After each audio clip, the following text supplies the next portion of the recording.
Welcome, listeners, but take heed. We will say whatever we need to share our knowledge, thoughts, and joy, and even things that do annoy.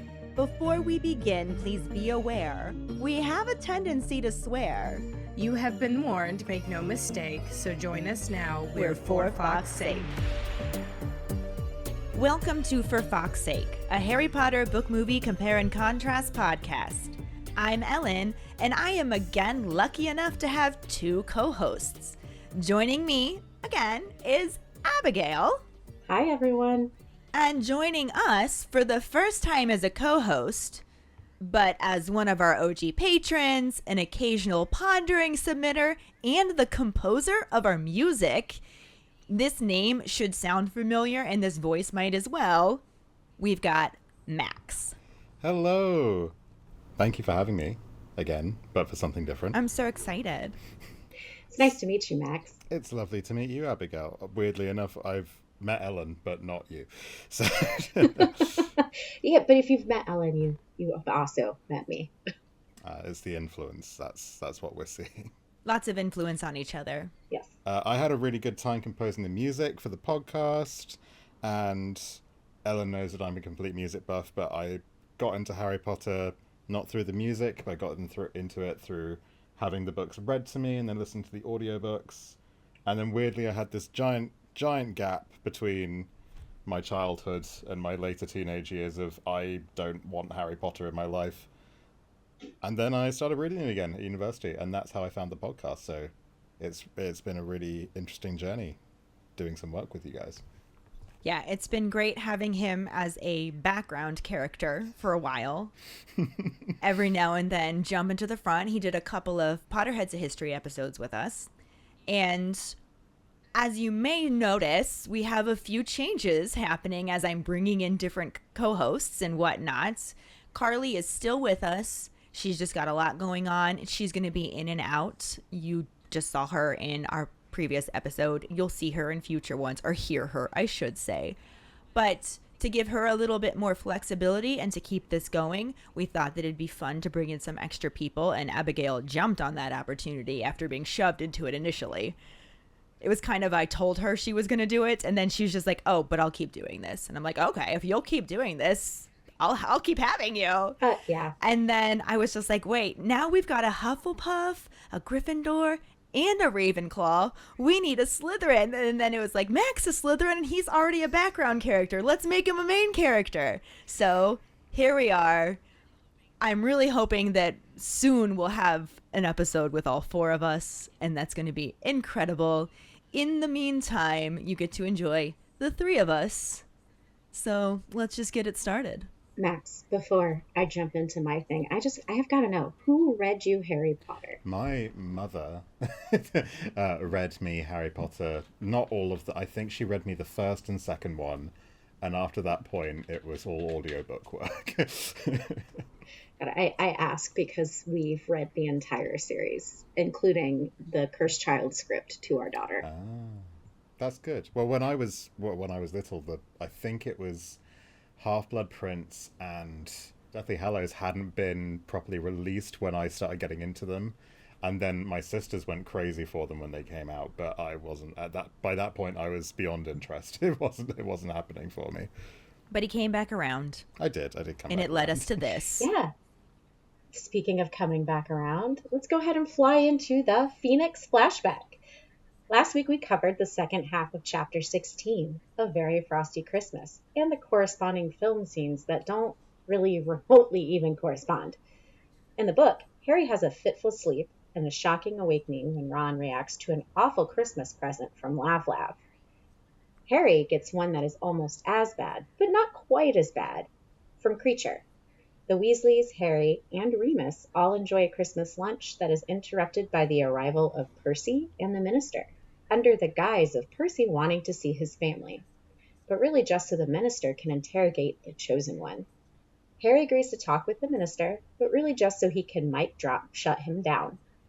But that's not how it happened in the movie, which instead gives us a conversation between Harry and Mr. Weasley that completely reveals Draco's interest in the Vanishing Cabinet, as well as an entirely unnecessary scene where Bellatrix and Fenrir Greyback show up to taunt Harry and set the burrow on fire. Because why not, Kairos? During episode 225, Emotion and Luck, our Potter pondering was, how do you feel about them choosing to burn down the burrow in the movies? Hi, this is Jessica calling in my Potter pondering how I feel about them burning down the burrow. Well, let me just tell you. I am very angry about it. 1, who came up with this idea? 2, why did nobody stop them? They should have been thrown in Azkaban. 3, how did it make it all the way to final productions and nobody was like, maybe we should not burn down the Weasleys' house because it didn't happen in the book. Let's save this production and the cost of it and put it towards something that is in the book. Like Dumbledore's army fighting against the Death Eaters when they come to Hogwarts. Of course, that happens a little later in the book.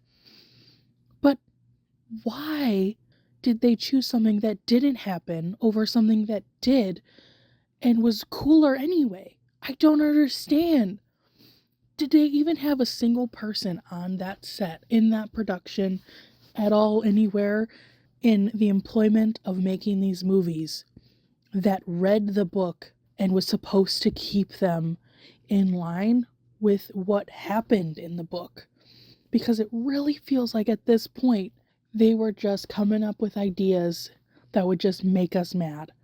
They were really testing the waters to see if they really could make us riot and come at them with pitchforks and torches, because I will never be able to wrap my head around someone coming up with the idea to burn down the burrow and then the rest of the people agreeing and actually putting it in the movie. Why?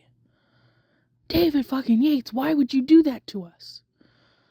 Why would you do that to the Weasleys? G'day. My Potter pondering. How do I feel about the creative team's decision to burn down the burrow in the movie? I think a little quote from a certain Christmas movie comes to mind. Hate, hate, hate. Hate, hate, hate. Double hate. Loathe entirely. Megan said, I thought it was really sad. I was glad that wasn't how it happened in the book. Samantha said, not okay. You don't mess with the Weasleys. Thank you so much for your responses.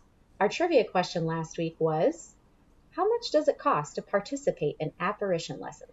The apparition lessons cost 12 galleons. Pricey. It is pricey. Before we congratulate someone, I did a bit of looking. 12 galleons is about $75 in 1996. Wow. Which is the equivalent of $150 today. Just to learn how to go from there to there. See, this is why it's going to be fun to have Max with us, because he's a nerd and knows shits like this. Yeah. I mean, as an HR professional, going, only $150 for that level of a lesson? That's so cheap. Keep in mind that this is like high school, though. I mean, sure, but we're talking about like the British, like, normal comprehensive school system, and having to pay for your lesson is ridiculous. That is ridiculous. Should be ridiculous here too, Max. That is second-class citizenship happening to some of these students. Agreed. But congratulations goes to Jessica Wallace. Yay! Now her streak is at 3 weeks in a row. She's got a ways to go before she can catch up to Mike or Megan, and I don't know if Callista or anybody else is going to let her, but she's sure going to try. Think she can pull it off? You never know. For now, let's dive into the first half of Chapter 17, A Sluggish Memory, and the corresponding film scenes. Chapter 17, A Sluggish Memory, Part 1. A few days after New Year, Harry, Ron, and Ginny line up beside the fireplace in the kitchen to return to Hogwarts. The Ministry arranged a one-off connection to the flu network to ensure students return to school safely. Only Mrs. Weasley is there to see them off, as all the others have to work. She begins crying when it's time for them to leave, though this isn't unusual, as she has been crying on and off ever since Percy stormed out of the house on Christmas Day, Fred, George, and Ginny all claiming credit for the mashed parsnips on his glasses. Ginny reassures her mom, and Ron joins in, telling her not to worry about them or Percy, as he's such a prat, it's not really a loss. Molly simply sobs harder as she hugs Harry and asks him to look after himself and stay out of trouble. Harry manages to get a chuckle out of her when he responds that he always does and likes a quiet life. She tells them all to be good, and Harry steps into the emerald flames, yelling Hogwarts, before catching a final glimpse of the Weasleys' kitchen and Mrs. Weasley's teary face before spinning through the network and stopping in Professor McGonagall's office. She greets him and tells him not to get too much ash on the carpet. As he fixes his hair and glasses, Ron and then Ginny spin into the room too, and they all make their way to Gryffindor Tower. Ron says "baubles" to a very pale-looking fat lady, and she winces at his loud voice before denying them entry since there is a new password. As Ron argues with her about how they're supposed to know, Hermione runs up and calls to Harry and Ginny. She says she got back a couple hours ago and was visiting Hagrid, then asks if they had a good Christmas. Ron starts to respond, mentioning Rufus Scrimgeour, but Hermione talks over him, telling Harry she has something for him and giving the fat lady the new password: abstinence. As they make their way through the portrait hole, Harry asks what's up with the fat lady, and Hermione explains that she and her friend Violet drank their way through all of the wine in the picture of drunk monks by the Charms corridor. She then pulls a scroll of parchment with Dumbledore's handwriting out of her pocket. Harry is pleased and mentions he has loads to tell him and Hermione, and says they should sit down. With a loud squeal of "Wan Wan!" Lavender shows up out of nowhere and throws herself into Ron's arms. Several people snigger, and even Hermione gives a tinkling laugh before directing Harry to a table. She asks Ginny to join them, but Ginny says she said she'd meet Dean, and Harry can't help but notice she doesn't sound very enthusiastic. He leads Hermione to the spare table and asks how her Christmas was. She shrugs, saying it was nothing special, and asks how it was at Wan Wan's. Before Harry gets into things, he starts to ask Hermione if she can, but she doesn't even let him finish before insisting she can't, saying it was the fat lady who drank the vat of 500-year-old wine, not her. She fiercely asks what his important news is, and Harry knows better than to argue and fills her in on what he overheard between Snape and Malfoy. As predicted, she immediately begins suggesting that Snape was pretending to help, and Harry shares that Mr. Weasley and Lupin think so too, but it does prove that Malfoy is planning something. Hermione admits that she can't deny that, but she does ask if Harry can remember either of them mentioning Voldemort's name. Harry isn't sure, knowing Snape definitely said "your master," and wondering who else that could be. Hermione suggests it could be his father, but then asks how Lupin is. Harry says not great and fills her in on his mission among the werewolves. He asks her if she has ever heard of Fenrir Greyback, and a startled Hermione says she has, and points out that Harry has too. He thinks she's talking about during History of Magic, but Hermione reminds him about overhearing Malfoy threaten Borgin with him. Harry thinks this proves Malfoy is a Death Eater, and though Hermione finds it suspicious, she isn't completely sold and suggests it could have been an empty threat. Harry shakes his head and tells her she'll be eating her words just like the Ministry, then remembers his row with Rufus Scrimgeour and fills her in on that too. They spend the rest of the evening bashing the Minister, as Hermione also thinks he has a lot of nerve asking Harry for help now. The new term starts off pleasantly, with a notice for 6 years to sign up for a 12-week apparition course for 12 galleons.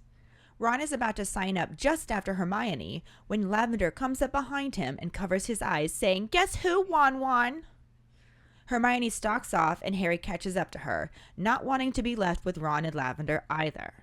To his surprise, Ron catches up with them, looking a little disgruntled, and Hermione speeds up to walk with Neville. Making it perfectly clear he doesn't want to discuss what just happened, Ron says apparition should be a laugh, But Harry isn't sure, since he didn't enjoy apparating with Dumbledore. Ron anxiously hopes he passes his test the first time, since Fred and George both did. Harry mentions Charlie failing, but Ron says Charlie is bigger than him, so the twins didn't give him too hard of a time, to his face anyway. They will be able to take the actual test as soon as they are 17, and Ron is excited because that is only March for him. He isn't the only one excited, as there is much talk amongst the 6-years about their upcoming lessons. In Charms, Seamus is so happy about the prospect of using apparition to get back at his cousin, Fergus, he accidentally knocks Flitwick over with a jet of water, rather than producing the pure water fountain he was supposed to. Flitwick sets him lines to write, and Ron tells a slightly abashed Seamus that Harry has done side-along apparition before. Seamus, Dean, and Neville all lean forward to hear Harry describe the sensation, and they all seem awed rather than put off by how uncomfortable he found it. He is still answering questions about it by 10 till 8 that evening and has to tell him he is returning a book to the library so he can get away for Dumbledore's lesson. Dumbledore is sitting at his desk with the pensive ready sitting between his hands.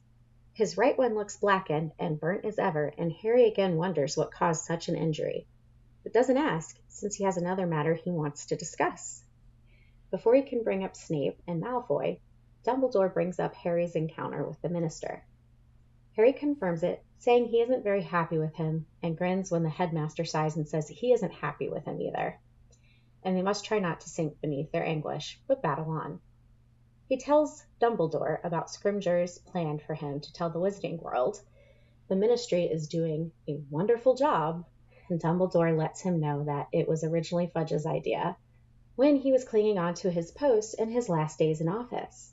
Within hours of Scrimgeour taking over, he tried to make arrangements to meet with Harry, but Dumbledore wouldn't allow it. Harry realizes this is why Dumbledore and the newly appointed minister argued, as reported by the Daily Prophet, and the headmaster tells him the prophet is bound to report the truth occasionally, even if only by accident. He comments on Rufus finding a way to corner him after all. Harry tells him that he accused him of being Dumbledore's man through and through. The headmaster says that was very rude of him, but Harry simply replies that he told him he was. Dumbledore opens his mouth to respond, and then closes it. Fawkes gives a soft, musical cry, and Harry realizes that his words cause his headmaster to tear up, though he steadily tells him he is very touched. Harry keeps looking down at his knees as he says Scrimgeour wanted to know what he is up to when he isn't at Hogwarts. Dumbledore cheerfully calls the minister nosy about that, saying he has even attempted to have him followed by Dawlish, whom he has now had to jinx twice. Harry fishes for his own information on the subject, but Dumbledore insists it isn't time for him to know yet and suggests they press on. Harry hurries to bring up Malfoy and Snape, and after he tells what he overheard, Dumbledore thanks him, but tells him to put it out of his mind because he doesn't think it is of much importance. Harry incredulously asks if he understood, and Dumbledore assures him he is blessed with extraordinary brain power, and says Harry should consider the possibility that he understands more than him. Seething in silence, Harry glares, wondering what Dumbledore means. He starts to ask if he definitely still trusts Snape, but Dumbledore cuts him off to insist he still does. He suggests they move to the topic of their lesson, but Harry sits in silence, feeling mutinous. Dumbledore comments that so often even friends believe what they have to say is more important than what the other might contribute. Harry stiffly says he doesn't think what Dumbledore has to say is unimportant, and the headmaster agrees, using the opportunity to transition into the evening's lesson. He has 2 more memories to share, both difficult to obtain, the second one being the most important of them all. Harry is still angry and doesn't respond, so Dumbledore continues the tale of Tom Riddle, who last they met was excited to have been accepted to Hogwarts, refused company to Diagon Alley, and was warned against thievery. When the school year started, he was a quiet boy in second-hand robes, immediately sorted into Slytherin. He doesn't know how soon Riddle found out Slytherin could talk to snakes, but is sure the knowledge both excited him and increased his sense of self-importance. But no hint of him frightening or impressing his housemates with it reached the staff. He showed no sign of arrogance or aggression, and, as he was an unusually talented and very good-looking orphan, he drew attention and sympathy from the staff. Nearly all were favorably impressed with him. The movie section starts as Harry and Hermione walk through a crowded corridor in the castle.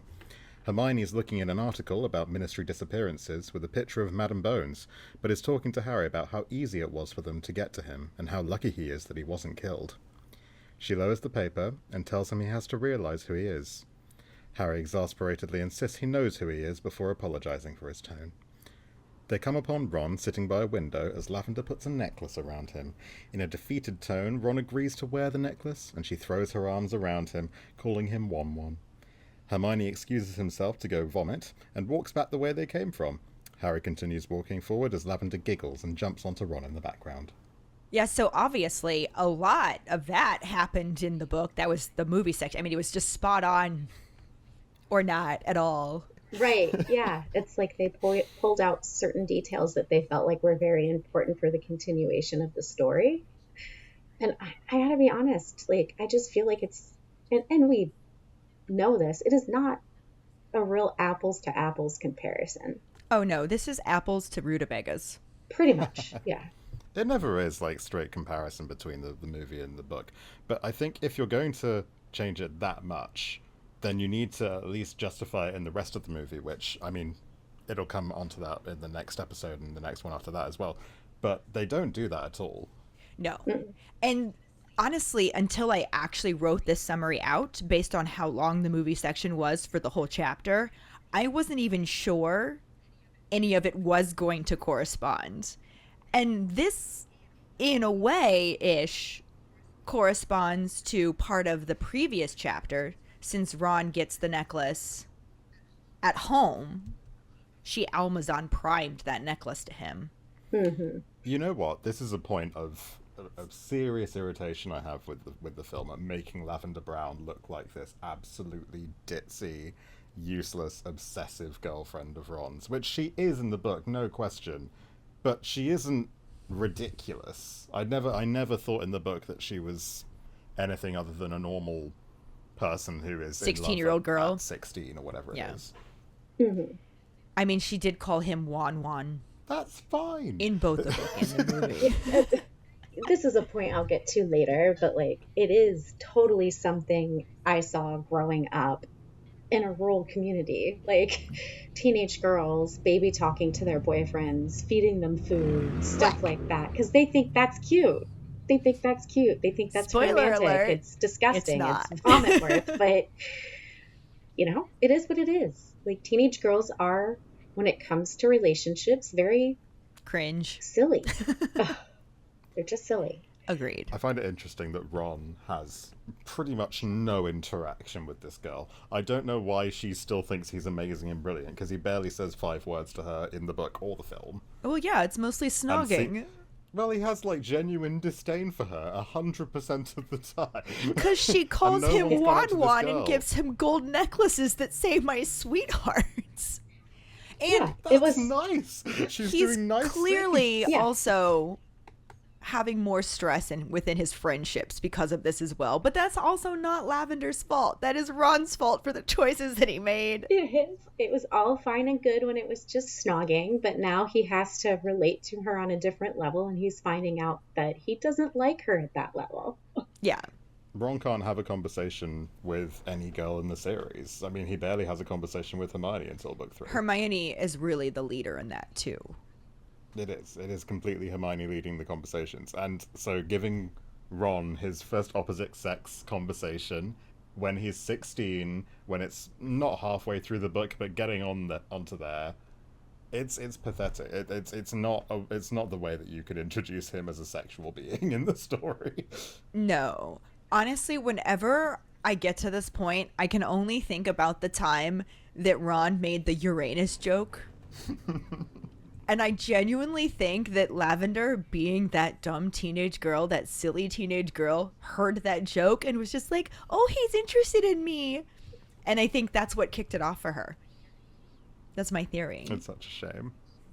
I don't know. I think she's one of those, preppy girls who's just really into what she thinks or who she thinks is a really successful jock.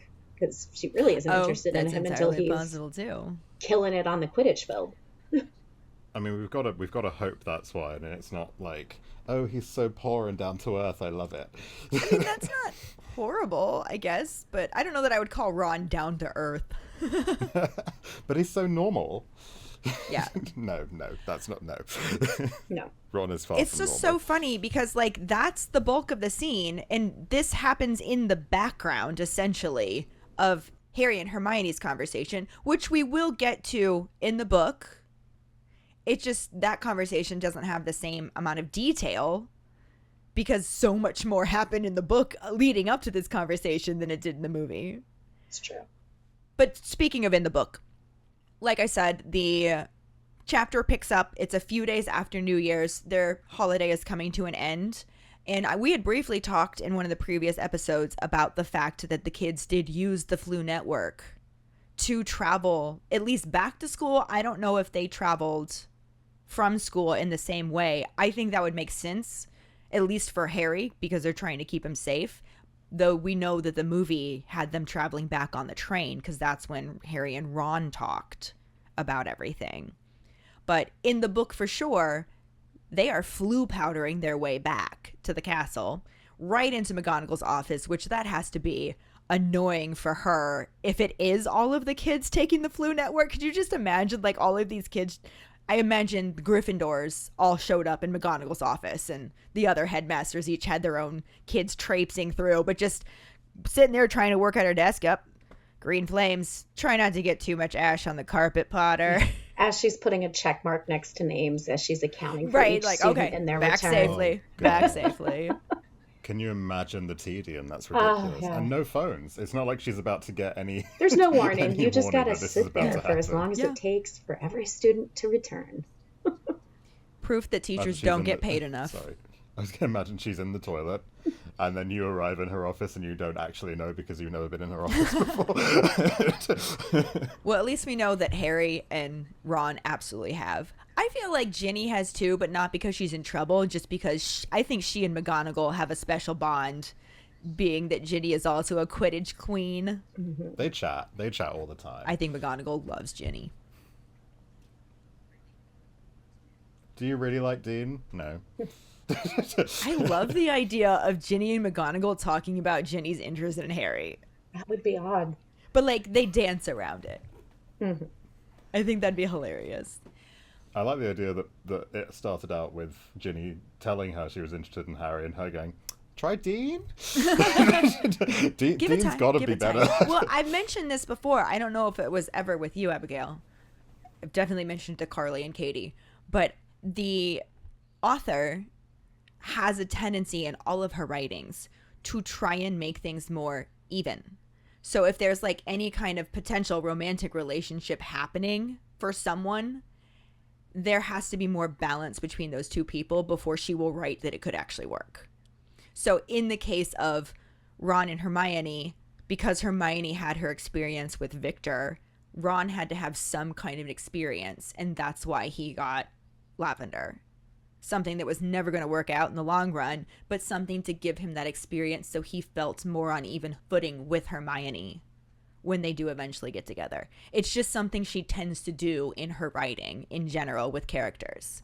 And it's the same thing. Harry had his interactions with Cho, so Ginny has to have her own interactions as well before they can be more equal. And Harry's just so popular because he's the chosen one that Ginny had to be popular for some reason too. So in this case, she was this really talented Quidditch player, funny and so attractive, and all of the boys like her. And even though Harry only had that one previous experience, he had a lot of admirers. So it helped balance them out. And I think she does that on purpose. I do always expect more for Harry in terms of relationships with the popularity he experiences in this book and film. I always expect him to be talking to more people that we haven't experienced yet. I always expect him to be more involved in like school events, and I know he's already on the Quidditch team, and that's a big part of being popular at Hogwarts. But I expect him to be, we know there are like these other clubs. And I think they missed a trick on having him be more involved as suddenly not crazy, ridiculous person, but like a popular person at the school. Right. And I think that the only thing that stopped him from that is the awkward celebrity thing that he had going for him made him uncomfortable around those that he wasn't already close to. Yeah, I mean, I have a take on that similar to those same lines, but I just remember growing up myself and constantly having people look to me for leadership or advice or whatever. I was a very quiet person. And I listened to people and I would quietly tell them what I thought. But I also very much despised having something about me that made people constantly want to talk to me and seek me out for guidance or for help, or even those people who just looked up to me because like they felt like there was something special about me. Like, there's nothing special about me. I'm quiet. I'm poor. I come to school every day and learn because I like learning and because legally I have to be here. Can you tell she's a Ravenclaw? She likes learning. Genuinely, that was the humblest brag I've ever heard. Right. But you're very calming to be around. You're intelligent. You're accepting. Like, I go to you advice all the time too, because I know that you're going to be honest with me. And that's rare to find in a person. So the fact that it's clear in you is going to make people want to approach you. Exactly. But as an introvert, I just want to be left the hell alone by Right. people I don't know. I don't. And I feel like Harry is an introvert. He's just like, look, I got my close people I'm happy to be in constant concert with, but the rest of you can just piss off. I don't know if he's a natural introvert though. Like, I think he's a trauma-based introvert. Yes.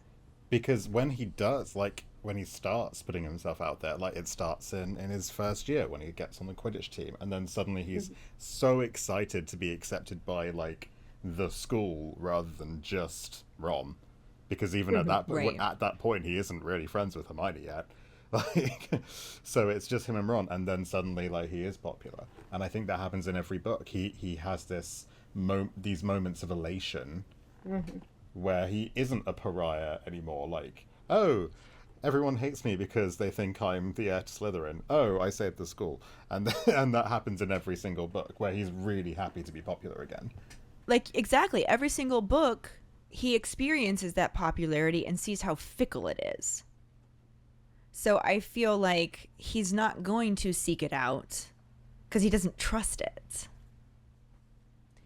But one of the things that I miss, and I know it's not really necessary to move the plot forward or anything like that at all, but I miss the fact that we did not get to see Molly saying goodbye to them. We didn't get enough Mama Weasley moments because she's crying. And we also know that she's crying because she has been crying on and off ever since she realized or had to admit to herself that Percy was not really there because he missed the family.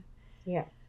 But, like, it's this tearful moment where you see Mama Weasley crying that her kids, which includes Harry, are going back to school and she's not going to see him for a few more months. And then also that humor of the mention that Fred, George, and Ginny all take credit for Percy storming out with mashed parsnips all over his glasses. Like, it's a really nice blend of the sweet and sour that touches like that. I feel like the movie did not get the handle on, and they left that aspect of the magic out. Yeah, I agree with that. I agree with that. I mean, Mama Weasley brings that very human feeling in her scenes. It's hard as a parent, especially a mother, to not relate to how she's feeling. Like, if my daughter had to, like, go off to boarding school, I'd be devastated every time she had to leave. And I'd be super excited when she came back. And then I'd cry again when she has to leave. And that would be the never-ending cycle of school with my daughter. Good thing you're not sending her to boarding school. No, public school is awesome. But I love the fact that she's crying and it is Harry who is able to cheer her up just a little bit, just being his normal little sarcastic self. Mm-hmm. She tells him to stay out of trouble and he's just like, I always do. You know me. I like a quiet life. And we're like, no, you don't. Harry James meddling Marie Potter. Like, you do not like the quiet life. You wish that you could like the quiet life, but the moment you get the quiet life, you start going, what can I get into? He's a cat. Harry Potter is a cat. I think he's like I don't know, the neighborhood nosy. Like, I just wish I could get drama out of my life. What's going on over there? Quick, Right. quick. No. I also love the description of Harry as a niffler. He is a niffler. Oh, he's a total niffler. Literally swallows a snitch. He's just missing the pouch. Pretty much. He just needs to wear a hoodie. And he's got his pouch. Yes.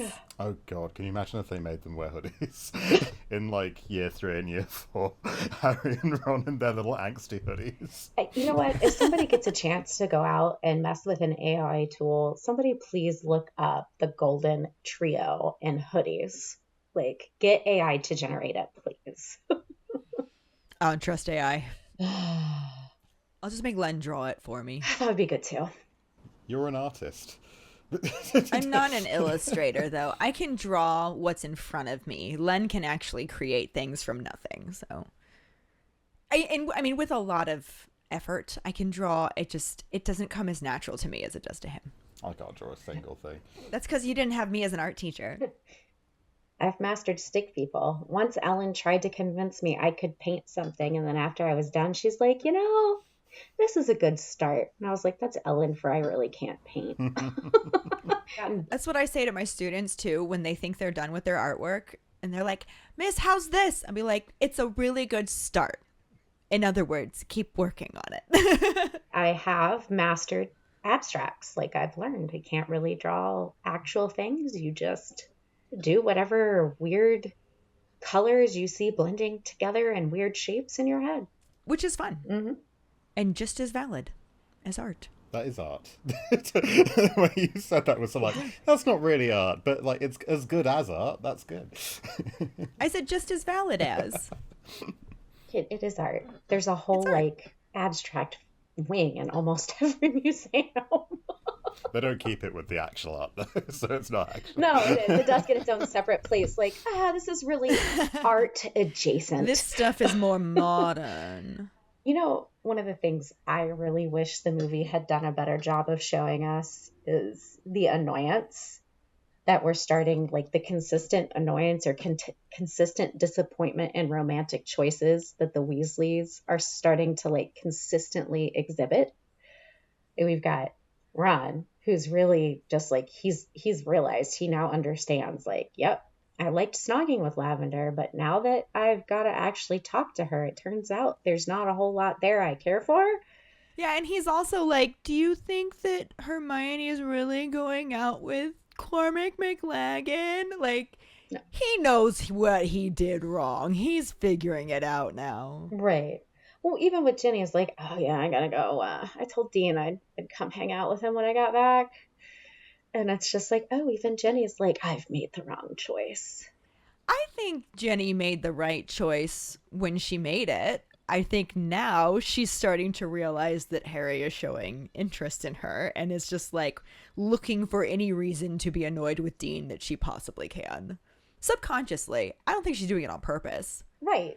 I mean, I shouldn't say, hopefully I'm not the only teenager who's had this experience of like, oh yeah, this person's nice, go out on a few dates or whatever. They really start getting very interested and you're like, no, what, wait. Teenager, I did that as a 26-year-old. I think I did that as an adult too. I was just like, oh my God, like you and I don't have anything in common at all. And I'm only dating you because my last boyfriend was an asshole and I needed somebody to be nice to me. And now that I'm over that, you being nice to me is not enough. And bye. Yeah. You're very nice, but your enthusiasm for this relationship actually quite alarms me. It's time to go. Yeah. Sounds like every fourth date I ever went on. No, I tell a lie. I didn't have any bad experiences like that, I don't think. Well, I suppose I wouldn't know. Well, that's just it. It wasn't a bad experience. It was literally like, there's nothing wrong with this relationship, and I couldn't figure out why I didn't want it anymore.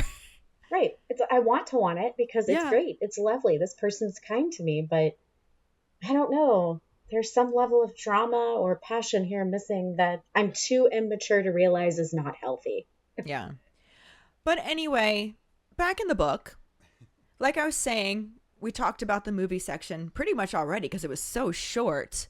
And it did sort of correspond with when Harry and Ron and Ginny first get back to Hogwarts, except you've got Harry and Ron and Ginny all making their way back to the Gryffindor common room and are unable to get in because the fat lady decided to change the password over the holidays. And I really miss the fat lady as a character in the movies because she's there. We see her. She had a couple of moments that were character adjacent. However, we don't get to hear things like she and her friend drank through an entire vat of 500-year-old wine that was in another painting, the Drunk Monk's painting.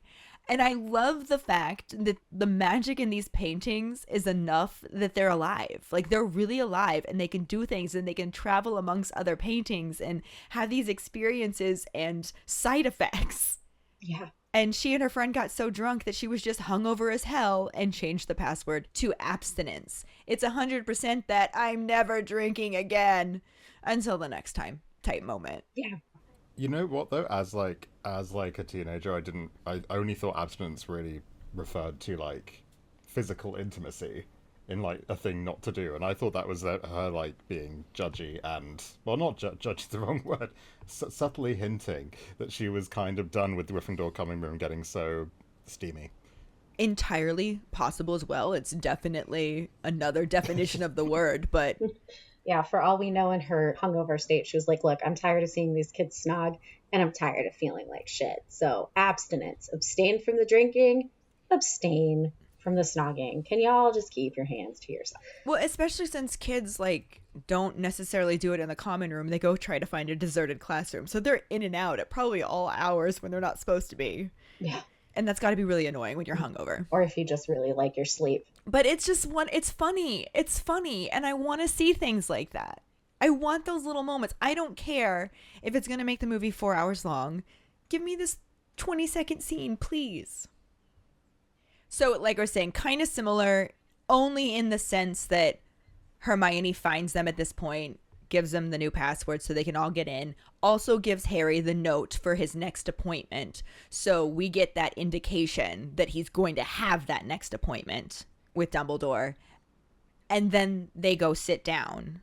We do have the whole like Ron and Lavender interaction. So he's not with them, and that kind of mirrors how the movie had them interacting in the background, even if it wasn't the same. But it's still like it's a mirror. Mm-hmm. This one, it shows it, but it's not doing it right. Yeah, I don't even want to say like right, because I can't really say what would be right or wrong for this, but I can say that it's not done the best that it possibly could be. Well, when I say right, I don't mean that how they did it worked or didn't work. I just mean it wasn't how the book did it.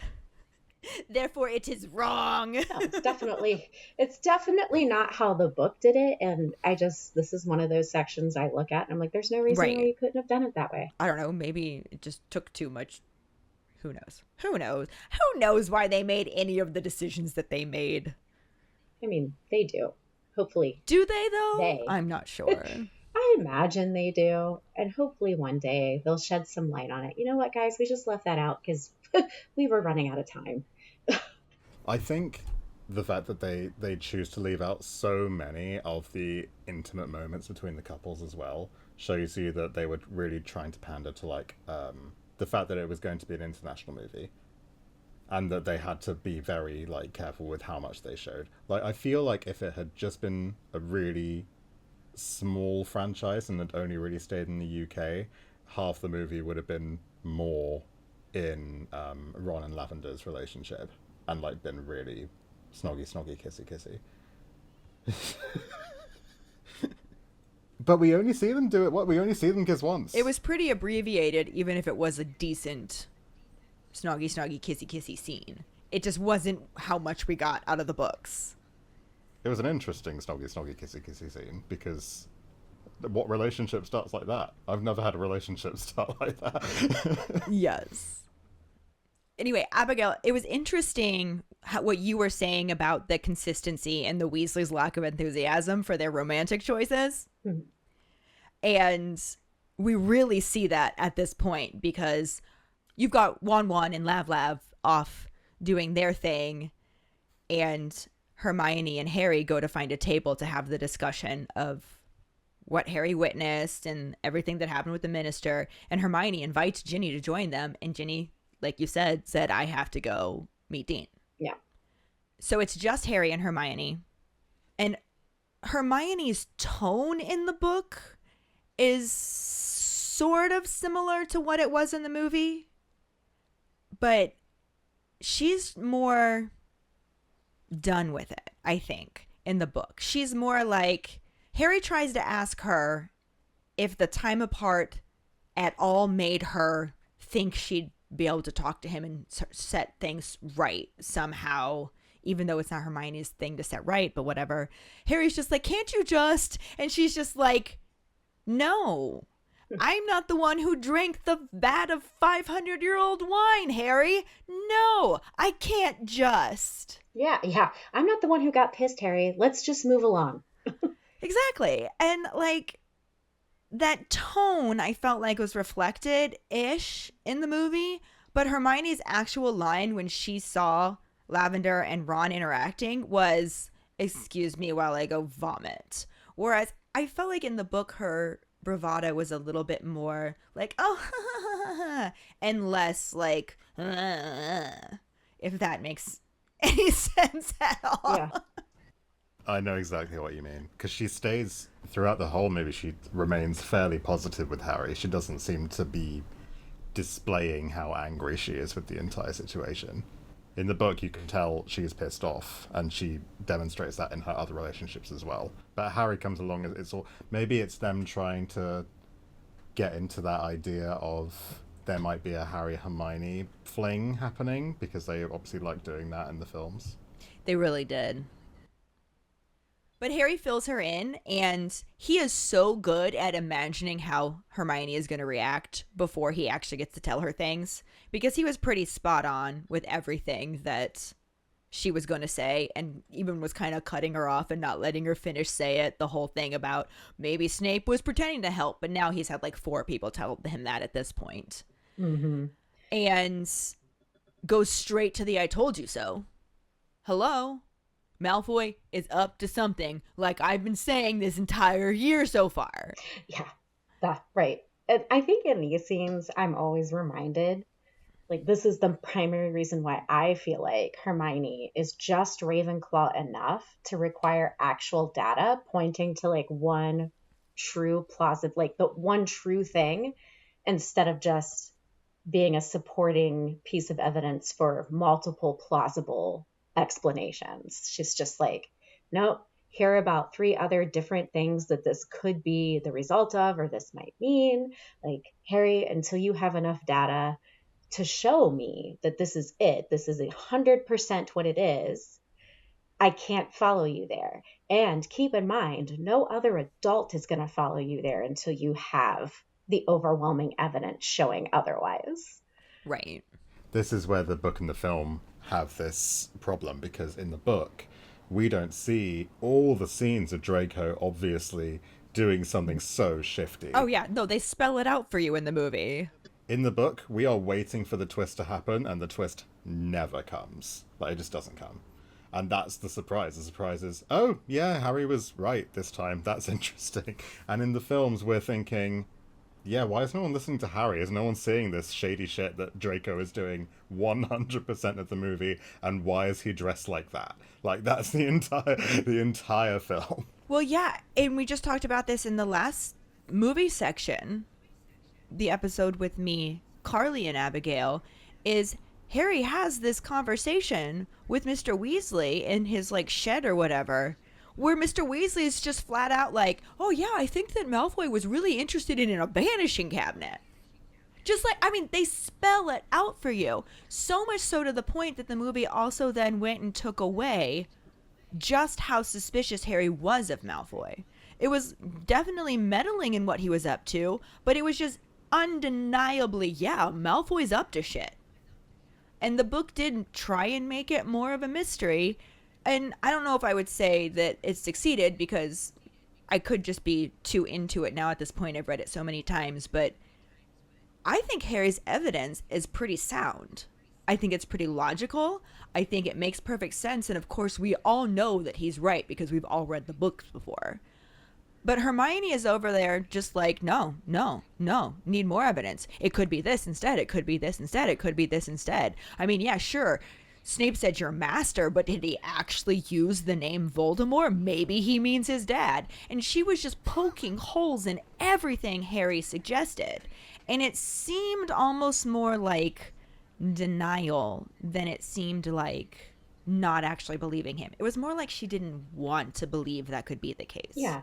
But arrogance is the key, isn't it, as well? Like Hermione's already pissed off with Harry for this entire story because Harry is cheating his way through outplaying her in potions class. Mix that in with she's pissed off about the Ron stuff. I would be angry if my best friend, the one that isn't really annoying me at the moment, started also just like being, I know this is right, I don't care what everyone else says. You may be the smartest person in the entire actual plot, but I think this and I'm right and I don't care if you're saying anything else. So I'd start pushing back against it. Like, I can see Hermione's more complicated emotions coming to play throughout the entire book. It's probably one of the best books for Hermione. And I feel those. I feel them strongly. I feel those emotions strongly because I'm like, I live this life. I understand Hermione. I understand. But anyway, Hermione not wanting to have this conversation with Harry in that much depth again. She does let him get his I told you so in there, but then she's just like, hey, how is Lupin? And kind of changes the subject, which it was a good tactic because Harry ends up filling her in on the mission he's got going on with the werewolves and how that's been kind of tough. And then is like, hey, have you heard of Fenrir Greyback? And before he can even really go into the story of why he mentions Fenrir Greyback being the one that bit Lupin, Hermione's just like, yeah, I have, and so have you. And initially, Harry's just like, if you're talking about it coming up in History of Magic, you know I don't pay attention. And she's just like, no, I'm talking about when we overheard Malfoy threatening Borgin with him. Yeah, and that's a moment, as a Ravenclaw, I am so disappointed. Like, even though Draco is an unbearable twat, we don't need any data to understand that people don't just throw around Greyback's name given how psychopathic he is. Like, if you're mentioning his name and it's in a way that, like, you know him and he'll do things for you, then that person knows him and he'll do things for them. Right. You don't take the risk of mentioning the name of a psychopath as, like, being close enough to you to do something for you unless you really do, because you don't want to otherwise be on their radar. Right, a psychopath on the murder muncher's side. Yeah. At that. And the fact that Hermione hears that and still tries to say, oh, it could have been an empty threat. Like, no, Draco is not that stupid. Definitely unbearable twat. It goes to show, though, that Hermione is still, like, being Hermione about this entire thing, and she is remembering all the details and all the facts of this case that she is supposedly so not on board with. But she's like, right. I remember this evidence, which you probably should have remembered yourself, you dick. But, and then we get this sort of rebuttal by herself where she says, oh, but it could have meant nothing. I think that's why I'm on this thought train of Hermione does believe Harry a bit, but is also just being a little bit of a dick this book because she is annoyed with all of the men in her life. Yeah. Cranky. Yeah, no, I She's completely cranky. agree. Absolutely. And I do think one of the things that has always held Hermione back, be it something intellectual, be it something magical, she is always held back by fear. Mm-hmm.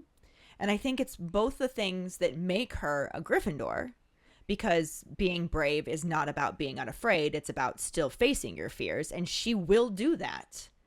But it is also the thing that holds her back because she is afraid of something and it blocks her off. And she has trouble facing it at first. And she ultimately will. She always does. She will overcome that fear. But it is always right there that stops her from understanding something or accepting something or doing something because she's afraid. She also, her biggest fear really is the fear of being incorrect or Oh, wrong. well, yeah. So she has to poke I all those failed holes. everything. Yes, right. It's like, no, she's got to poke holes in everything. I Yeah. can't take this step. I can't say beyond a reasonable doubt this is definitely what happened because I'm not 100% certain yet. And that if it I'm is. wrong, that's the worst thing ever. Yeah, it would be the worst thing ever. Or expelled. Yeah, definitely worse than death. I do love that Harry is like, yeah, just give it time. You're going to be eating your words just like the Ministry. Which reminds him of his encounter with the minister. So he tells her all about that too. And then they just kind of spend the evening bashing the minister because what the fuck was he thinking? Like, you really think after everything the Ministry put Harry through, you can just waltz in there, say a few flattering but also insulting things and be like, so come tell the wizarding community that we're doing an amazing job even though we're clearly not. But you're 16 and you probably don't understand that, so just pretend.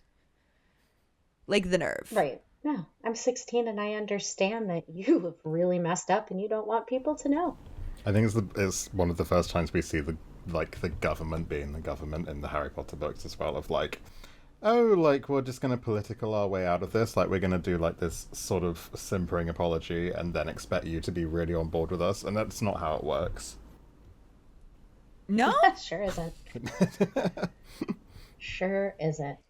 The book then kind of transitions into the new term starting off. It's not really a lot of detail about that new term because you get some information about the apparition lessons coming up. And so on their notice board, I imagine it's in all of the common rooms, there's a notice for the 6th years that they can sign up for their apparition course. It is 12 galleons for 12 weeks. Which was our trivia question last episode. Yep. And that's basically a galleon a week. When you look at it that way, it doesn't sound as Yeah, bad. but to Max's point, in the UK, you don't pay for that kind of education. I wonder if you're allowed to take the apparition course without having taken the classes. Again, these are American problems. What, like you can go and take your driving test without technically having lessons? I suppose you could. I mean, Might not work very well. At least in Ohio, you can't. But I think there are some states, once you reach a certain age, you can take a driver's course and or a driver's test and a written test without having taken so many hours in instructional driving. yeah. But it's I think you have to be an adult. And it costs 12 galleons. Yeah, obviously. That's $150. Ron is going to go sign up for it. Hermione just had, and I assume that he still manages to get signed up, but he's interrupted because Lav comes up behind him, puts her hands over his eyes, and says, "Guess who won one?" Like there's any doubt who that is. Right. Like, am I the only person who just, like, with Lav's baby talk and even, like, the wanting to feed him and stuff, just, like, am I the only one who shudders? Even as a teenage girl, I found that sort of chatter between couples disgusting. Like, oh, my baby, my little man. My Here, little let me one give you won." a little bite of my French fry. Like, stop. Vomit. Gross. Like, this is just a really wonderful way to communicate that you think the person you're dating is a huge child who needs to be taken care of. I mean, in this case, yeah, it's true. no, I really found it cringe too. And it's interesting because when this book first came out and I read it for the first time, I was already like, I think this one came early 20s, but I was older than the average Harry Potter reader. Mm-hmm. And it does make me kind of wonder what I would have thought had I read this around that age. What I thought at the age of, I want to say I was closing in on 30 when I read this one. It was the same as what I thought as a 15-year-old girl. Like, 15 years didn't change how horribly uncomfortable it made me feel. I do think it was supposed to, though. You're probably right. Can you imagine Ron sharing food with anyone? I just don't believe in sharing. Yeah, I mean, the movie seemed to like having all of the Weasleys share food. Yeah, but like his food, not like sharing a meal. Like, I mean, Ron has food, and like imagining Lavender Brown coming over and taking chips off his plate. Yeah, he like all of a sudden starts snarling and snapping Don't at her touch my fingers. Don't touch my food. I love my husband, even my daughter. But if they want to try my food, they have to ask. I want nobody to touch my food. It's a phobia I've had for as long as my brain can remember. Don't touch my food. If you touch my food, I'm done eating it. That's fair. I think it's funny, and it goes along with what Abigail was saying about people in the Weasley family being like, well, this was a choice. Whoops. Because Hermione obviously walks off immediately, not wanting to be near Wan Wan and Lav Lav. And Harry hurries off with her, not wanting to be left behind with that. And then Ron almost immediately catches up with them. Yeah. Like, I don't want to deal with this either. Ron's just like, I don't want to be left with that either. This is where you have to feel so bad for Lavender, who is just, like, Ron has probably just turned around to her and gone, I'm gonna go with them. Bye. You know, Like, oh, hey, good to see you. Bye. I do actually feel quite a bit of empathy for the poor girl who's clearly in teenage love, and it's clearly unrequited love. Yeah. Oh. Ron's reappearance sends Hermione off. She hurries up to walk with Neville. Mm-hmm. And Ron's just kind of like, yeah, we're going to talk about something else because I don't want to discuss this whole 1-1 thing. Apparition seems like it'll be cool, right? And Harry's just like, yeah, I don't know. It wasn't that much fun when I did side along with Dumbledore, but I guess. He wants to know when they're going to be able to take the test, which it's basically like the moment they turn 17. So they do the course before they turn 17. As soon as they turn 17, they can take the test. Ron's like, oh man, I can't wait. That's just March for me. And Harry's just like, well, yeah, but you can't apparate in the castle anyway, so I don't know why it's such a big deal. And he's just like, no, but I'm going to be able to. And then he's like, oh man, I really hope I pass my test the first time because Fred and George both did. Right. You know, and as somebody who suffers from motion sickness, I can't say I'd be stoked about apparating either. Like, to me, apparating has always struck me as the Wizarding World's version of riding in the backseat of a vehicle through a mountain range. Like, you're just going to feel like you're going to barf the whole time. And then, you know, just a little tidbit of knowledge for the other people to consider for those of us who are motion sick. Port keys, the equivalent of roller coasters. Yeah. For me, I would say that apparating is the equivalent to riding in the back seat when your husband is driving, because I did literally barf. I have had to have Andrew pull over and let me throw up before, yes. I'm usually okay in front seats, but we drove, me, Abigail, Andrew, and Len drove from Cincinnati to Orlando, which is like a 15-hour drive. We stayed overnight someplace, so it wasn't straight through, but we did straight through on the way back. Mm-hmm.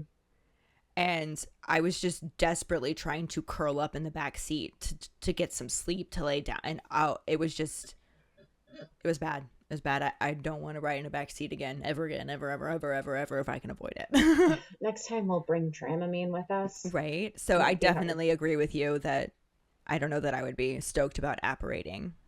This was a fun thing from the film, though, just to bring it back slightly, because up until seeing apparition happen in the films, it's described in the book as pop, and then they're there, basically. The films make it look as though you are literally being spun through space until you arrive, which would Yeah. essentially. Yeah, I would Way like to take to the think. fun out of it, Max. But then add splinching into that, the idea that you could, like, leave some of yourself behind. And as we see in the 7th book, leaving some of yourself behind is not funny, like Harry initially kind of chuckled about. No. No, I feel like apparating is probably a little bit traumatizing, and I do love the fact that he's very realistic about that because he's experienced it before, and everybody else that has not is just really excited about it. And then Ron is also very nervous because he doesn't want his brothers to make fun of him. And Harry's just like, yeah, but Charlie failed his first time, right? And Ron said, sure, but Charlie's bigger than me. Fred and George weren't going to give him too hard of a time to his face. They totally took the mickey out of him behind his back, but they made sure he wasn't in earshot then. Mm-hmm. I really love the moments in the films and the books where you see Ron really look up to Fred and George in like these little, it's only these really tiny moments. It's like in this when he says Fred and George passed their first time. It's like when he's talking about them being on the Quidditch team, and then he joins the Quidditch team so much later on. I just think it's really sweet. Yeah, he hides it under the guise of like, I don't want them to bully me. But it's really so much more. He really does look up to them. And it's... I'm sure there is the fear of them bullying him too. Well, they're big brothers. And if Carly were recording with us today, she would absolutely 100% say that it's because Fred and George are geniuses. They are. We all have that friend or those friends who like certain things just come very naturally, easily, very naturally to them, very easily to them. And it's hard to not be jealous. Yeah. But I do love the fact that, like I was saying, Harry knows what it's like already and is just like, I don't want to ride in that back seat. And everybody else is talking excitedly about the apparition lessons. And Seamus is like, oh, I can totally start apparating and get me cousin Fergus back. Who apparently enjoys just apparating in out of nowhere to scare the shit out of him whenever he feels like it. So I feel like that is a fun little aspect that the movie was just like, nah, you don't need this. But that excitement, I mean, they didn't even talk about apparition in the movies. Like, yeah, we watched Harry do it in the beginning, and we saw that he wasn't a huge fan of it, but there was nothing about how they learn how to apparate. Nope. They just start doing it in the 7th book. Movie, I should say. Yeah. Well, and they all like talk about it like the same way you see teenage boys, or at least same way we used to see teenage boys talk about losing their virginity. Like, oh, what's it like? Like, I need to know so much about this so that I don't mess this up when I'm ready to take that next step into manhood. Right. As a manhood, Max, do you feel like there's a comparison there? Am I a manhood? I don't know. What are your pronouns, Max? No. No, my pronouns are he, him. But either... I don't know. It was never a thing like this. Like, I suppose, in my mind, the direct comparison is like getting your first car, or like starting to drive, or like being able to, go somewhere and it being further than a walk or a bus ride away. But but I suppose, like, for the wizard cherries, this is the closest thing they'd have. Oh, wizard cherries! Wizard Oh cherries. my gosh, that needs to be like one of the possible titles for this episode.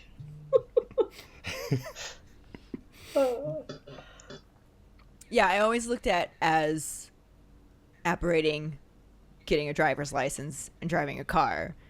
So I do appreciate this parallel here between losing your virginity and wanting to know what's it like, and oh, it's uncomfortable, like, oh.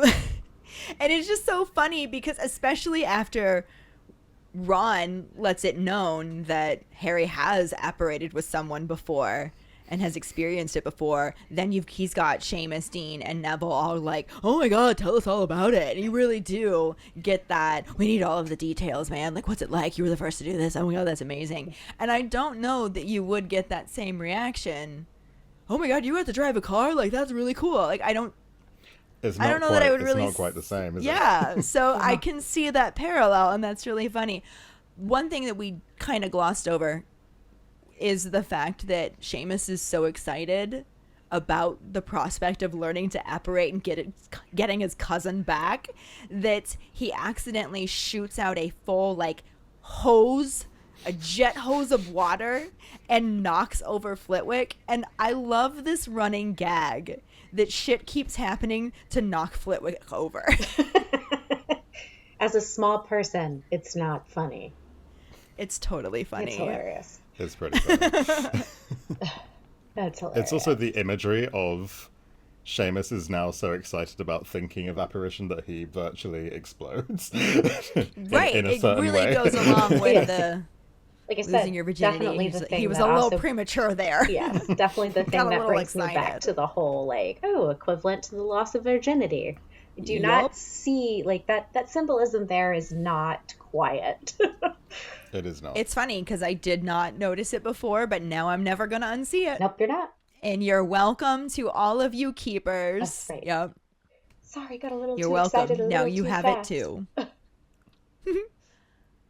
So Harry's pretty much stuck answering questions about his experience apparating up until he really has to get to his meeting with Dumbledore that evening. He's got about 10 minutes to get there, and it's probably going to take that long because if you have ever played Hogwarts Legacy, it takes forever to walk around that fucking castle. So he has to pretend like he needs to return a book to the library just so he can get away from everybody. And I'm half surprised that he didn't have people go, oh, I'll come with you. I have more questions. But he manages to get away, gets himself up to Dumbledore's office. And there is the headmaster sitting there with his one dead-looking hand, pensive at the ready. And Harry does have this brief moment where he's just like, God, it's not getting any better. Like, what the fuck happened to his hand?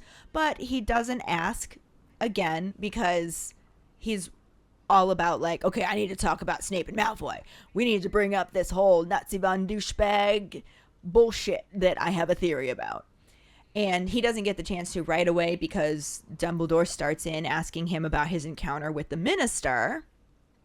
And Harry's just like, yeah, he's not very happy with me right now. And this is another one of those examples of why I love Dumbledore so much. Because Dumbledore's just like, yeah, he's not happy with me either, but we must not sink beneath our anguish, but battle on. Yeah. Sarcasm at its finest. I love it. I love the sarcasm. I love the whimsical aspect of it and his very flowery language. It just makes me so happy. Mm-hmm. He can totally hide his sarcasm with pretty words. And that's fun for me. Mm-hmm. So then Harry lets Dumbledore know more about what they talked about. He's just like, yeah, he really wants me to start telling the wizarding world that the ministry's doing amazing. And Dumbledore's just like, oh yeah, I already knew that. It was actually Fudge's idea back when he was like still holding on to the last thread of being minister and just kind of like, maybe if Harry starts supporting me, I won't lose my job. And Dumbledore was like, no, he's not going to support you. You just shoved his face in the mud for an entire school year. And then naturally he lost his job and Scrimgeour came in and was like, maybe if Harry supports me, this will go really well. And Dumbledore's just like, no, the ministry sucks. We're on the same side, but you're doing it all wrong. So I'm just going to do it and you can't see Harry. And Harry's just like, oh, that's why you two fought. I remember reading about that in the Daily Prophet. And again, Dumbledore in his hilarious brilliance just goes, yeah, occasionally the prophet's bound to report the truth, even if it's only by accident. Yeah, I really did love that nice sardonic response there. He just has so many good lines like that. Great. And then he's just like, but it looks like the minister found a way to corner you after all. And Harry's just like, yeah, he accused me of being Dumbledore's man through and through. And again, Dumbledore and his, how very rude of him. Yeah. And then Harry's just like, I told him I was. And then Dumbledore just like tears up and like starts to speak, but can't. And then Fawkes like gives a little musical note on his behalf because Fawkes knows loyalty and respects the fuck out of loyalty. And then Harry's just like, oh my god, I made him cry, and then looks down at his legs just like, oh god, this is so awkward. I did not mean to do that. At that point, you're just sitting in a room with an adult and they're crying, and you're like, I don't know how to process your Oh no, emotions. that is a tough situation for kids. And I have been in that situation before where I have ended up crying in front of a couple of students, and they are so sweet and so awkward at the same time. So that's exactly, I feel like, what Harry would be. And he's still looking down at his knees when he mentions that Scrimgeour also was trying to press in on what Dumbledore's up to whenever he leaves Hogwarts. And Dumbledore's just like, oh yeah, he's super nosy about that. And he sounds cheerful enough that Harry's just like, okay, I think it's safe to make eye contact again. And this is also where we learned that the minister has literally tried to have people tail Dumbledore, and he set Dawlish on him, and Dawlish is the same aura that Dumbledore had to jinx in the previous book to escape from the whole, like, office debacle. So he's just like, I already had to jinx him once, and now I've had to do it again. Like, they just don't learn. Imagine being, like, the aura that gets told you have to go and tell Dumbledore now. Like, don't let him jinx you. Good luck. Yeah. I feel like there's bound to be an aura that underestimates him. I don't know if it would be Dawlish. He sounds more like the type that is very intelligent and capable and successful, but he always felt like a Percy to me, where he was just going to do whatever he was told, even if he didn't think he could handle it. Yes, it was a level of persistence that, what do we want to call that? What kind of, I don't know, ignorant persistence. Like, I'm just going to keep trying. It's the definition of insanity. Like, you keep doing the same thing over and over and expecting a different result. Is it foolhardy? Yeah, that Would works that be there. the one? Yeah, foolhardy's good. I love the fact, too, that Harry decides to take this opportunity to be like, so what are you up to when you leave the castle? And Dumbledore's just like, nope, it's not time for you to know that yet. Let us just press on with the matters at hand this evening. And Harry's just like, oh, but wait, Nazi von Douchebag the Second and Snape. And of course, Dumbledore's like, Professor Snape. And he does give Harry the chance to fill him in on what he overheard, but literally just like brushes it under the rug after that. He was just like, thank you for telling me, but rest assured, none of this causes me any concern, and you're best to just put it out of your head. And Harry's just like, what the fuck do you mean you don't have any concern over this? Like, did you even understand what I said? And Dumbledore is like, yes, I am blessed with extraordinary brain power. In fact, maybe you should consider the fact that I understand this a little better than you do. And I cannot help wondering, this is not the first time that I've brought this up, but now I'm posing it for everybody because it's going to become our pondering. Had Dumbledore just said, thank you for sharing this with me, it goes right along with what I did order Snape to do. I did ask Snape to go talk to Malfoy. We do know that something is going on there. Please don't concern yourself with it. I'm on top of it. Like, had he just been honest, not necessarily given him details, but had he just been honest that, yes, Malfoy's up to something, and don't worry, I'm on top of it, would Harry had meddled as much? You know he's still going to meddle, but would it have been as much? I definitely think it would have changed how he was meddling, but it also would have changed the story that we received. So that's true.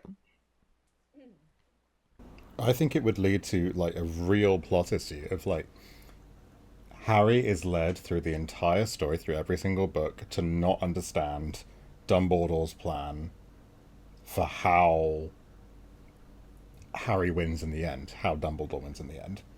And so any sort of suggestion to Harry that there is a plan, which there never is, would inevitably make Harry not finish the story the way it ended. Mm-hmm.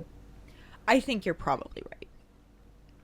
Yeah, I agree with that. He did need to be kept in the dark about certain things in order to become who he is, to do everything he did.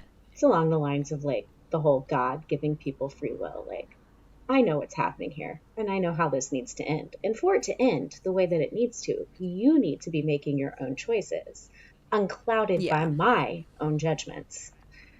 Well, and we do know, which obviously we'll talk about this a lot more when we get to the end of the 7th book and movie, but the way that Harry chose to sacrifice himself at the end actually protected a lot of people. And if he had gone into it knowing that was what he was going to have to do, it could have completely tainted that sacrifice. Not necessarily, but it could have. So I do think it's interesting, though, and I would like to have everybody's perspective on how they think that would have changed things. I love the fact, too, that even though he's been shut down like this, in a polite way, but shut down, he still has to keep going. And he's like, so you really do still trust Snape? And Dumbledore is like, I have already tolerated this question once, and my answer hasn't changed. And now he's being shut down with a voice that implies he is done tolerating this kind of question. Like, still politely, but firmly, like, we're done. I trust Snape, period. I'm not going to explain to you why. I'm not going to give you any of the details. Just know that I do. Deal with it. And that's the kind of thing. Like, I really feel like if Harry had gotten a little inkling of truth, he maybe wouldn't have been as reckless. But like you said, maybe he needed to be that reckless to keep the story going the way that it did. But also, like, Dumbledore has had this, like, thrown at him at least since the flashback that we see in Goblet of Fire, where people are talking to him about how Snape was a traitor, and he was annoyed then, however long ago that was, which is probably, 15 years? Yeah. Something like that. So he's obviously been dealing with this for a long time, and it's going to be still affecting him. There's going to be professors at the school who are going to be saying to him at least every year, really? He's still here? And then he's going to have to defend that year round. So for Harry, who is not an adult and still a student at the school, to be giving him this as well, I can see it actually angering him. Yeah. I still don't think he would grab him and shove him into a wall and be like, I've already answered this question, the answer hasn't changed. Yeah. No. Actually, I relate to that too, Ellen, and maybe it's just because it's my own way to just be like, look, I understand why you continue to question this, but I don't. I'm very confident in where I've landed on this, and I don't want to talk about it anymore. Yeah. This, of course, sends Harry into a mutinous silence, because now Dumbledore is trying to start the lesson, and Harry's just sitting there like, what if I just refuse to engage and I keep talking about it? And then Dumbledore says, this happens so often, even amongst friends, where one believes that what they have to say is more important than what the other might contribute. And Harry's just like, I don't think what you have to say is unimportant. And Dumbledore just like jumps on that. Quite right. So let's press on and just use it like, okay, I got you to agree with me. We're going to talk about this now. And he says that he has 2 more memories to share. They were both very difficult to obtain, but it is the second one that is the most important of all. And Harry's like, I don't really want to talk to you. You just tricked me into agreeing to let you continue the lesson, so whatever. And Dumbledore just takes his silence and continues his tale of Tom Riddle, saying that the last time they had a meeting to discuss all of this, Riddle had just been accepted to Hogwarts and was really excited about it. He refused to have Dumbledore accompany him to Diagon Alley, and then Dumbledore also had to warn him against stealing from people at Hogwarts. So that's kind of where they left off. But when the school year starts, he's not the same boy that Dumbledore met at the orphanage. He is very quiet, which, I mean, he was semi-quiet, but the excitement got him to say more than he should have, in his mind. Wearing secondhand robes, because not that much money, being an orphan. The sorting hat barely touched his head when it sorted him into Slytherin. And Dumbledore says that he doesn't know how long it took him to find out that Slytherin could also speak to snakes, that it may have been that very night, but he's positive that that knowledge super excited him and increased his sense of self-importance, which I'm sure that it did. I'm sure that got even more so when he found out he was actually related to Slytherin. But what surprised Dumbledore a little bit was the fact that the staff and him never received any kind of hint that Tom Riddle was using this ability to frighten or impress any of his housemates. Like, it just didn't become a thing that people talked about. And he thought that it might have, but it didn't. And on top of that, there was no sign of the arrogance that he showed in the orphanage. And because he was, as it said, an unusually talented and very good-looking orphan, he drew a lot of sympathy and attention from the staff. So he ended up being very well liked because there was just a lot of pittiness for him and impressiveness about him. Yeah. And there's part of me that at this point, it's still hard to understand how such a boy becomes Voldemort. But then again, maybe not really, because this is also how we hear so many people describe their serial killer neighbors. Like, oh, he was so quiet. He was so good at his craft. You know, handsome man, so charming. Like, you think about Ted Bundy or Jeffrey Dahmer. Like, Jeffrey Dahmer just had that one next door neighbor who was like, no, man, he's killing people and eating them. I can tell you. But everybody else was like, no. He's so charming.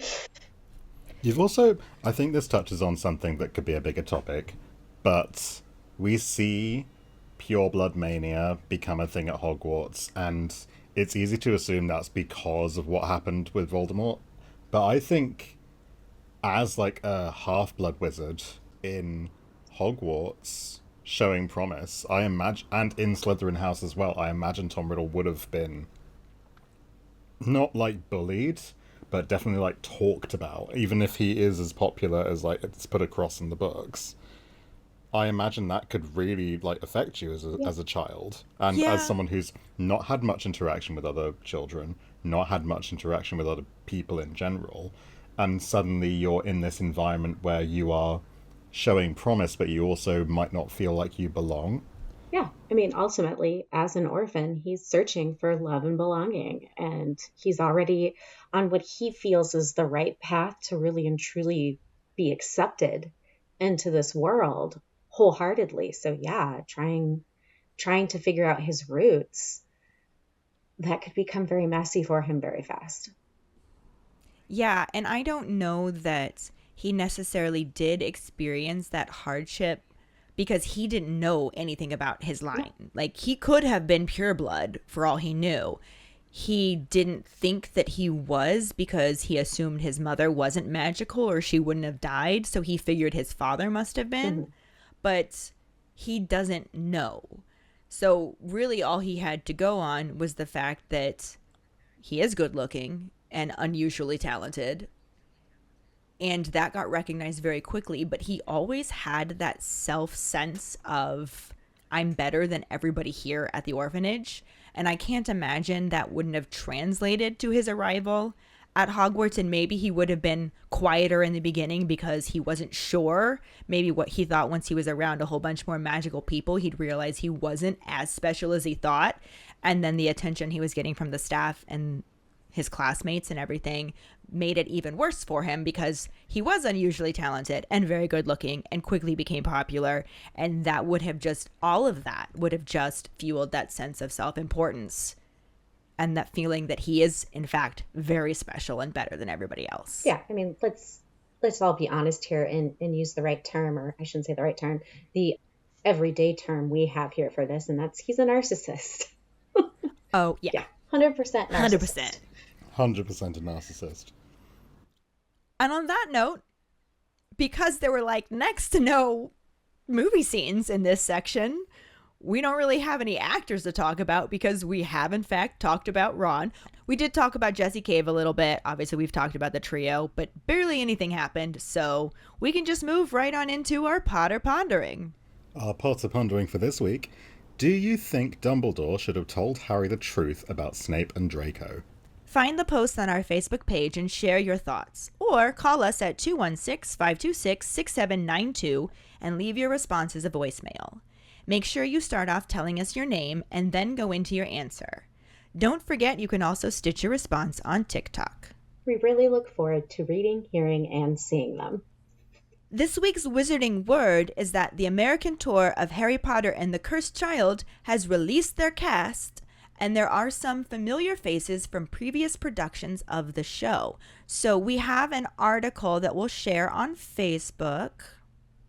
And having not seen any versions of the show yet myself, I did not recognize any of these names, but I will be more familiar with them when I do eventually get to see the show.